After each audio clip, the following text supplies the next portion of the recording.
Okay, good evening. Opinion.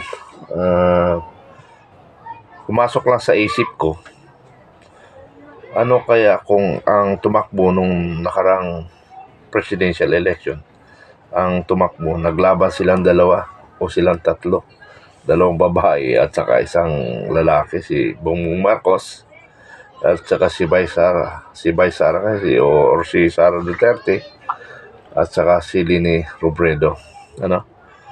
So, kung si Sara Duterte ang nanalong Pangulo, iba siguro ang sistema ng ating panggobyernuhan.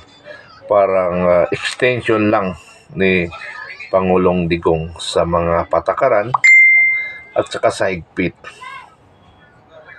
At sana siguro maganda. Pero kay Bongbong Marcos ngayon, parang naramdaman natin sa ngayon lang sa ngayong more than 1 year, para bang wala tayong nakikitang eagerness or effort na mapaganda ang ating bansa. Although mayroon, pero parang hindi naramdaman, hindi katulad kay Pangulong Duterte, ay naramdaman natin yung pagbabago at may kaba ang taong bayan. Sa ngayon, parang normal lang wala silang kaba. So, big sabihin, ang nasa gobyerno, malaya. At ang mga mamayan, malayang kumilos. So, ito yata ang gustong hinahanap natin, malayang Pilipinas.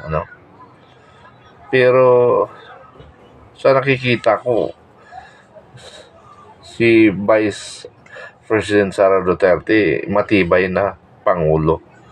Tingnan nyo lang yung ilalabas ko mamaya ang kanyang picture. At talagang makita mo kanyang leadership. At saka may kaba may kaba yung mga tao niya. Unlike kay BBM, ay may kaba rin, pero hindi katulad sa pagkilos ni Vice Sara Duterte. Or baka opinion ko lang yun, pakiramdam ko lang yun. Pero sabi ko nga, opinion ko yun. So, sa opinion ninyo kung si Sara Duterte? Pero hintayin na lang natin siguro. Hintayin na lang natin sunod na eleksyon na paglaban natin na si Vice President Sara Duterte ang maging susunod na Pangulo. Kasi nakita naman natin kanyang pamunuan. At sa ngayon, wala nang lumilitaw na pwede natin maasahan. Maraming maasahan tayo. Katulad ni Secretary Teodoro. Pwede yan. Top-notcher yan sa bar. Pero ang problema, winnable kaya? Lumaban na minsan Nilaban ni President Gloria Arroyo. Hindi rin nanalo. So, ang winnable talaga sa ngayon, nararamdaman ko si Vice Sara Duterte. So, supportahan natin. Sa ngayong administrasyon, magantay pa tayo ng mga isang taon na hintay natin.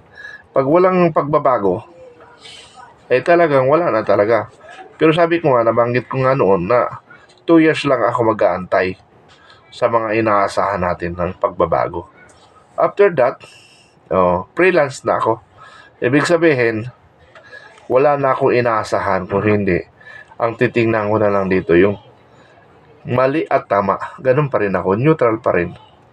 So much for na. Pakinggan nyo or tingnan nyo, panoorin nyo yung tikas ng susunod na Pangulo.